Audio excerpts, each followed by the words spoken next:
Welcome to Out on the Nursery. It's the end of January. We've just received a delivery of the brand new camellias. We have got this beautiful yellow, but there's also a red and a pink one available for you as well.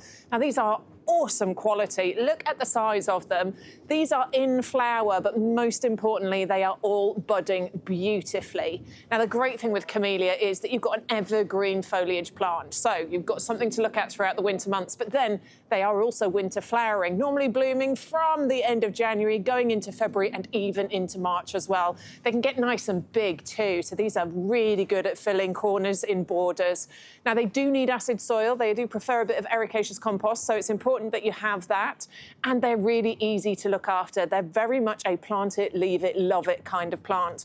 When it comes to pruning, you want to do it after the flowers have faded, because it's that new growth that comes through that's going to hold all of your flowering ability for the following year.